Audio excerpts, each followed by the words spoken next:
All right. Hello again, and welcome to another episode of the Fun Fans Podcast. I'm your host, James Dillard.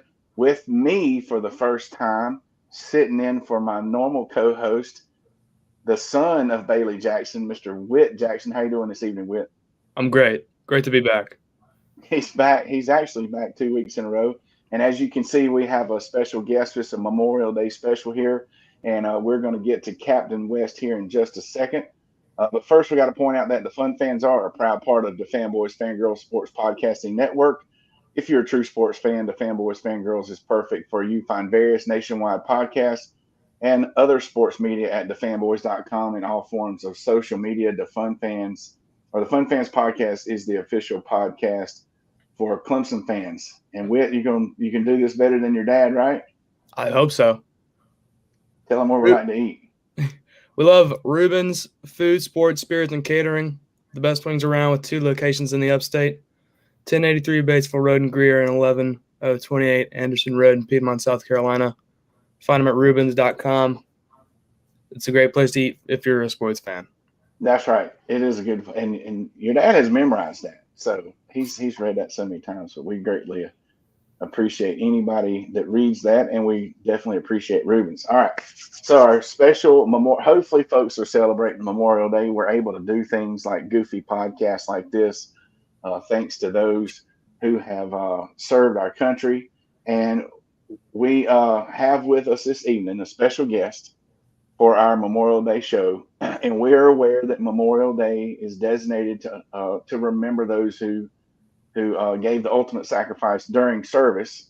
All right, but of course, can't interview one of those guys.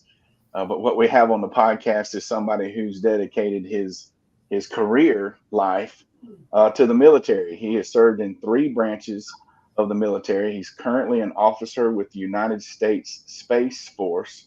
Started out in the Army and then went to Air Force. And he's just a fine young man from what I remember when he was back in high school. And from what I see on social media, he's also a pretty big sports fan. So we'll talk some sports with Captain Dylan West. Captain West, how are you doing this evening? I'm doing fantastic. How are you? Doing great. Doing really well. We appreciate you being on here, and we appreciate your service. And we'll get your story. So start out with, how did you decide to get into the military, and how long you have to kind of give away your age. I know it's pretty much ever since high school or college, but how long you've been serving our country? Yeah, so I joined the South Carolina National Guard, actually. I was a student at USC Upstate in Spartanburg. I joined back in 2008, so that's been a while now, 16 years. Yeah.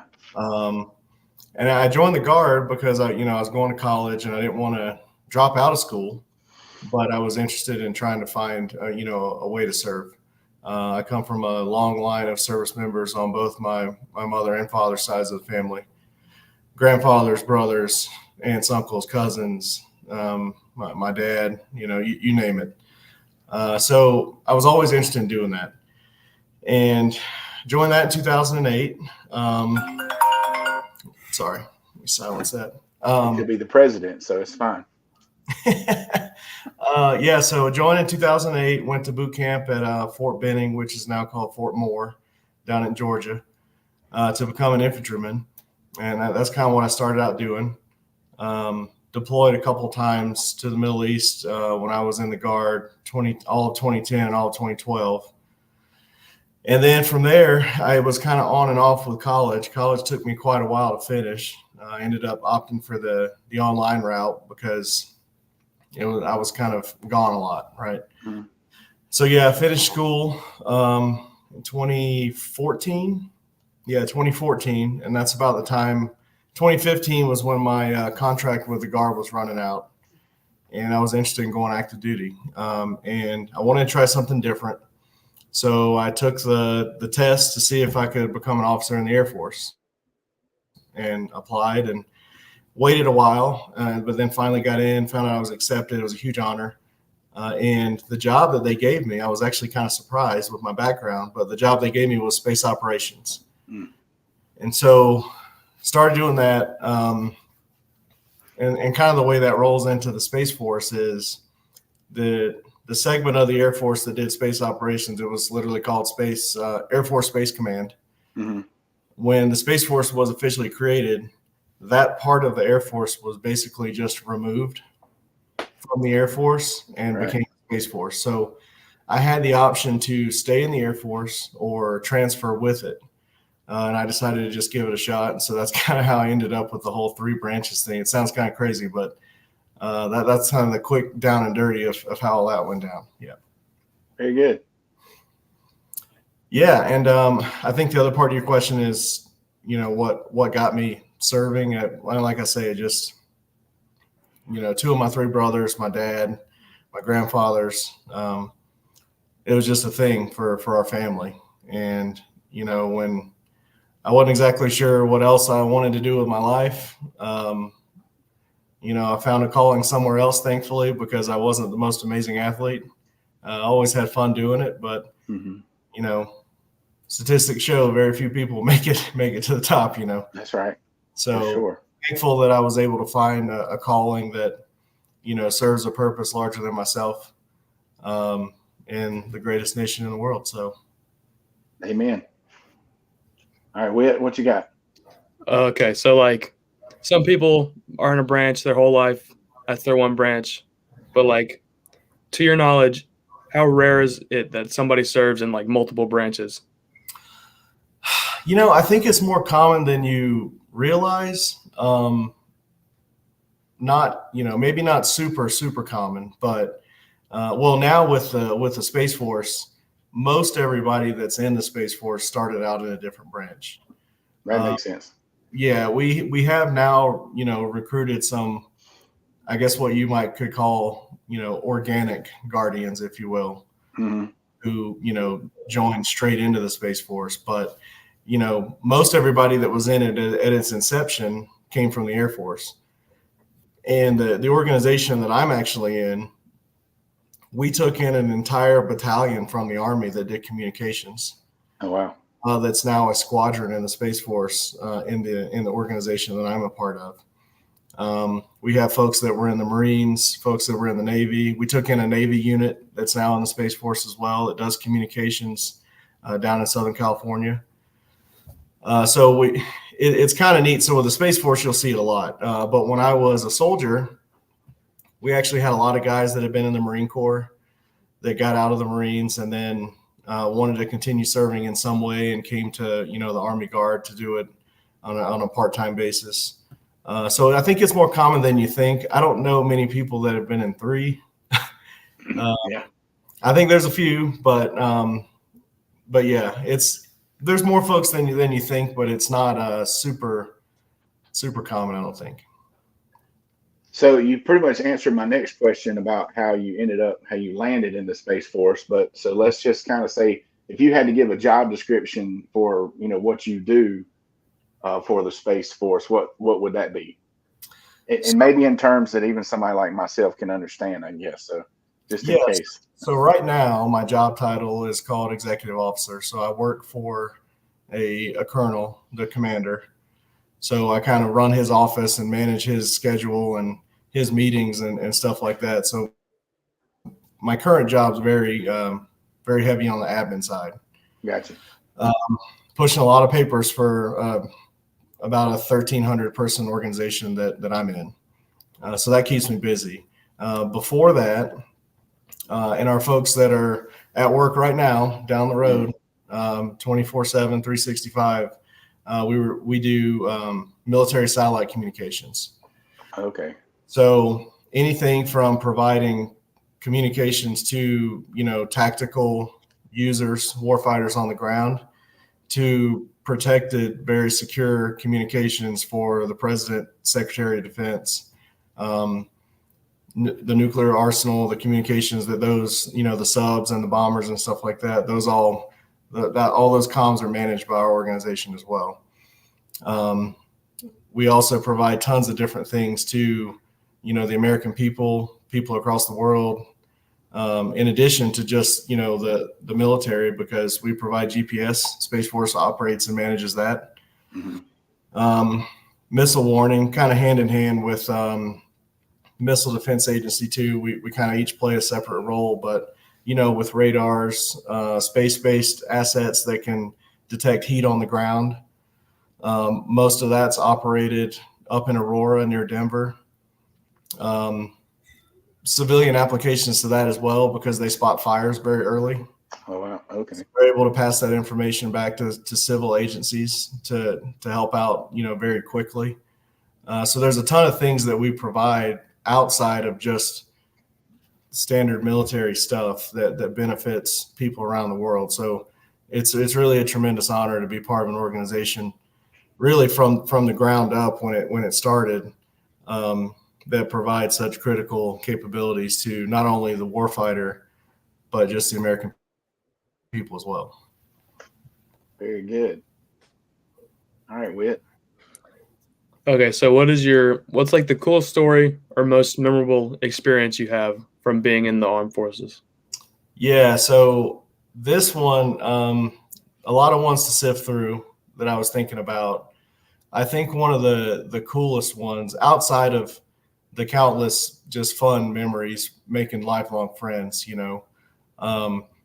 was when I was in Afghanistan back in 2010, so it's been a while now. I was really just a guy providing security. I was the gunner in a Humvee, but what we were doing was what we call civil military operations. So building projects to improve communities. That's the simplest way to put it. And we would go check on the progress of construction efforts and things of that nature, meet with the village elders, play with the kids and stuff like that. And I remember this one specific day, I think it was in September or October of 2010. We went out to this little tiny, very remote village, and they said that it was the first time they'd seen an American service member, which I thought was a little odd since, we were about 9 years into the war at that point. But we were there putting in a well for them to have fresh water to drink. And I remember seeing these little kids. They'd walk way down this hill to get some water, and they put it in buckets, and they'd carry it hundreds of yards back up this hill. And then by the time they would get back to, their home, the water's already dirty. It's just gross, right? So I remember thinking, like, something that we take for granted, right? Clean water to drink, to take a bath with, whatever. It's not something everybody has. So taking a step back, thinking about that, realizing that, again, I was just the young guy making sure that no bad guys came around, and the officers and stuff, we're doing all the talking. But we were out there throwing a football with the kids. We were out there with the Afghan army as well. The kids were just loving it. Obviously, football is not something big there. It's more soccer, but tossing the football around with them, seeing the smile on their faces, and knowing that we were there to do something small, but something probably pretty huge for them. And just being a part of that, that's the kind of the humanity aspect of an otherwise very sad situation that could at least put a smile on your face. Right. Yeah, So I think that's probably my answer. Yeah. That's very cool. Very cool. I'm sure they were, that's the kind of stories that a lot of times, sometimes makes the movies and sometimes don't. And hopefully appreciate you sharing that with us on the podcast. Yeah, it gets overshadowed by all the bad stuff, but there's a lot of good things that go on that those stories just don't get told. Very good. I was speaking of things that shouldn't be told. We're going to assume that that you have information that you probably can't share on the podcast, right? That's yeah. So being a captain, especially if you work right in an office with the colonel, and I got to thinking about that, kind of joking about, tell us, obviously you can't tell us something you can't tell us, but I'm like, that in and of itself must be somewhat of a burden, not just serving and, being the folks out in the field, but is that a burden, kind of knowing information that you have to keep secret and can't even tell whoever, probably like your spouse, I'm assuming? Yeah, I think sometimes it is. there'll be things that come out on the news and is, a shock to everyone else. That might be something that I've known about that I just can't speak to. Right.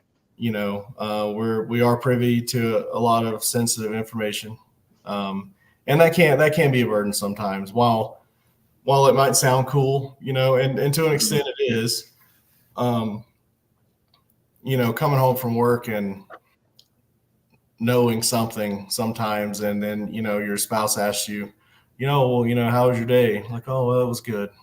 Just work. Right. But you got some of these things up here, and you kind of have to just sit on it. But that's part of the job, and that's what the the American people and our government trust us to do, is to know these things, do our jobs, act on these things, but keep it to ourselves unless you're in the appropriate facilities around the right people. So I to answer your question in short, sometimes yes, I would say it's a little bit of a burden. I bet. All right, Whit, what's next? Speaking of burdens, us citizens, U.S. citizens, any of us with like any level of patriotism, we remember and honor like the fallen soldiers. Like we post stuff on social media, say things, get the word out. But like, is it different? Is there like a difference between like remembering people? Is it more emotional for you as a person who has served? Sometimes, yeah. Really not much difference between myself and, patriotic folks all across America, right? We all value a lot of the same things and, honor folks like you mentioned. Yeah. And everyone's experience is also different depending on, what jobs you've done for the service, where you've been. So some folks have it pretty rough. They've dealt with a lot of loss with their friends over the years, and some plenty more than me. But when we went to Afghanistan, we had a couple guys that didn't get to come home, and so I always think about them. In the years since, there have been a lot of folks, some that I was closer with than others, but that I guess you could call it the war within, a psychological battle that people face and sometimes succumb to. And that's very difficult to deal with as well. So I would say that, for many folks like myself, it hits home pretty hard. So yeah, this holiday is always very special. It's very sacred. But I have found sometimes over the years that it's a day that I kind of just want to come and go, if that makes sense. Oh yeah. Like Mother's Day or Father's Day for someone who's lost a parent, or it's very similar in that regard, I think. I bet I can only imagine. So changing gears a little bit, like I say, I know you're a sports fan and I'm pretty sure you like college football. Yeah. Who's your team? All right, who's your team, and what's your quick sports analysis prediction for your team this coming fall? Yeah, so obviously grew up in South Carolina. Most of my family's either in Florida or Texas, so I grew up watching the Seminoles, and much like my Braves when I was a kid, the Seminoles were riding pretty high in the 90s. Mm-hmm. Had a little bit of a rough go. Obviously, as a Clemson guy, you guys have been on the good end of that for a while. They've had a tremendous run. So it was a kind of stunk the way last season ended with Jordan Travis getting hurt. Mm-hmm. It's been a long time since they were that good. And so with it kind of to fizzle out that way at the very end due to a very significant injury was kind of hard to watch. But also coming into this season, it's going to be very interesting because the biggest question they had to answer was who's going to be the quarterback, right? And as an avid Clemson fan, you're very familiar with who that is. Yeah, DJ. Yeah, and so obviously he had his ups and downs at Clemson, played really well last year at Oregon State. I don't know if that was a little bit of a comeback of sorts for him. So yeah, we'll see. It's going to be interesting. They lost a lot of guys to the draft, like Clemson has for years now. When you put together a program that performs at that level and recruit the right kind of talent, and now with the portal, that's kind of weird. But you're going to lose guys every year, and it turns into a revolving door of the best talent you can get. So yeah, losing the quarterback, both wide receivers, the running back, Jared Verse coming off the end, Braden Fisk. That Verse and Fisk were actually the Rams' first and second round draft picks, and those guys were quite a force. So it'll be interesting to see. Also with Florida State and Clemson both being kind of at the forefront of this controversy about the conference and all that. I don't know what future holds there or where they're going to end up. Yep. So much fun in college football right now. It's wild. It's wild. The big news this week, I think actually that might lead into something else you wanted to talk about was, there's NIL. That was big news in the last year. And then now the whole news about schools being able to pay players directly and having roster caps. And, it's just a miniature NFL. So right, it's the junior league. So how do you feel about that? What's your thoughts on the whole thing? I can't blame the kids for wanting a piece of all the money that the universities make, especially the football programs. That's really what drives everything, right? Monetarily speaking. So, the NIL thing was kind of a way for them to get their cut. And obviously that's a have and have not situation too, because some players get more attention than others. And that's kind of the way it is. The whole paying players directly thing, I don't know. I'm still trying to process that news. And I know that none of us know what that's going to look like just yet. I think my initial reaction was I was a little sad hearing it, just because one of the reasons why people love college sports so much is because it's still pure, right? And amateurness.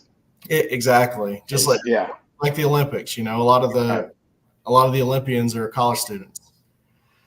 And so taking that away, I think my mind immediately jumps to what are the other trickle-down effects of that? What is that going to do to the psyche of high-profile high school players? What's next for that, right? Does it change? Obviously, everyone's goal is their dream would be to make it to the NFL, if you're a young football player.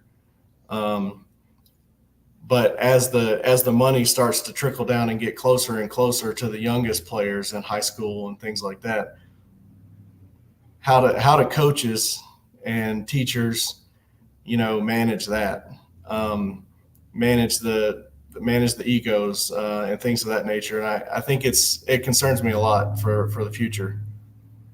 It's going to be interesting, that's for sure. And like you say, who knows how it's going to directly just knock a hole in the way things normally are here in the first couple of years. And it could be a little bit of a disaster, but it's definitely one of those things that once they open that Pandora's box, I don't see it going backwards, that's for sure. So I don't think you can. And we're seeing that with the transfer portal.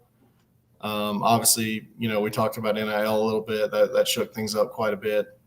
You can't put it back in, like you said. It's out there. So it's out there. That's right.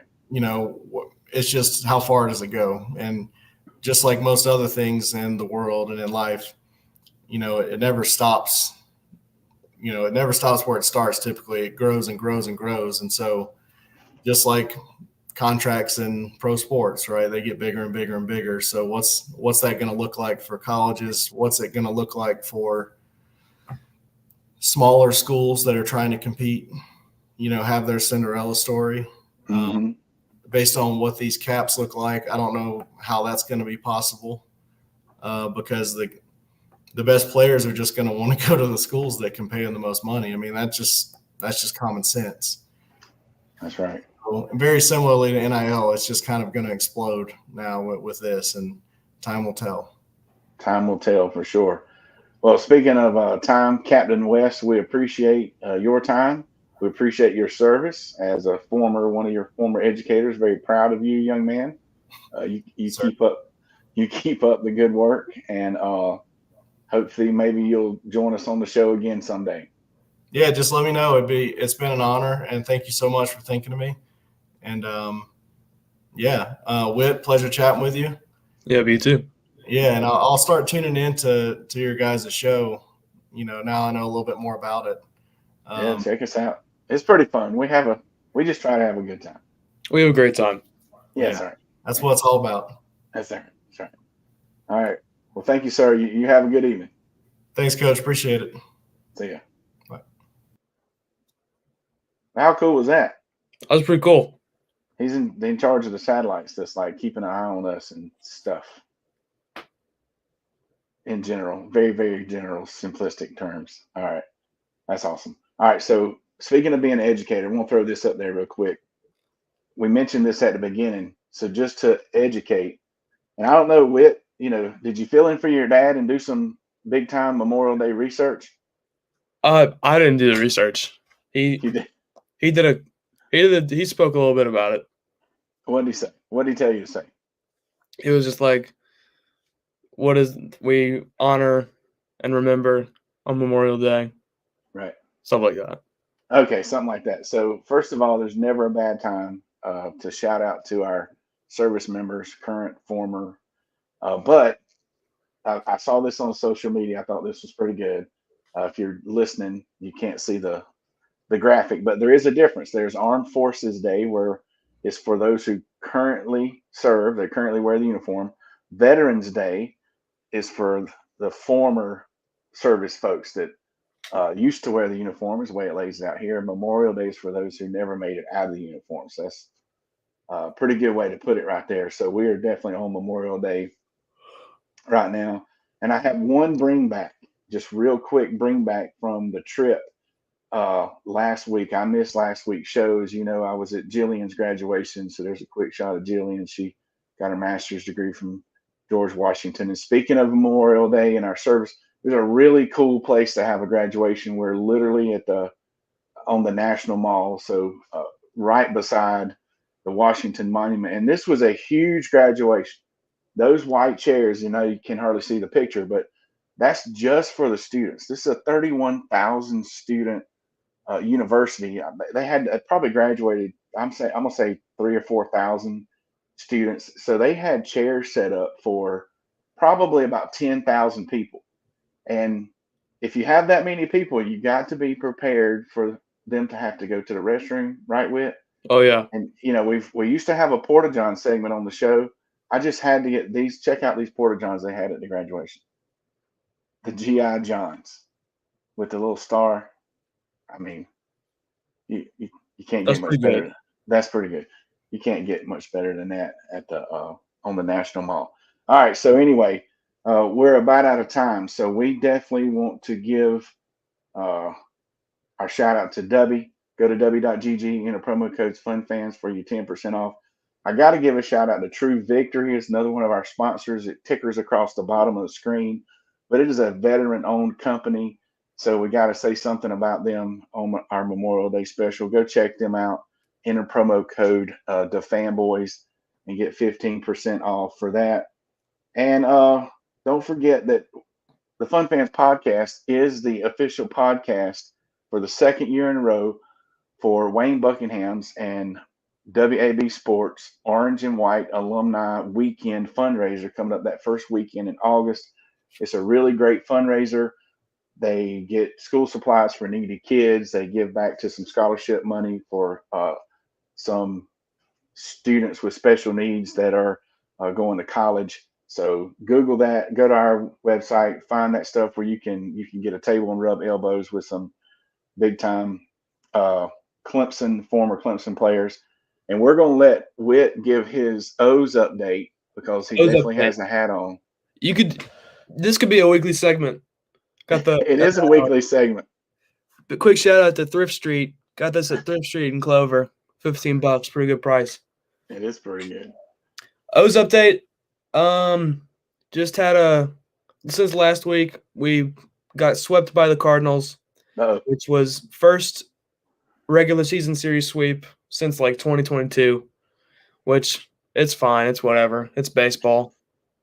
Yeah. And then they bounce back. O's are a bounce back team. If they start doing poorly, they're going to come right back, hit you in the mouth, punch you around a little bit.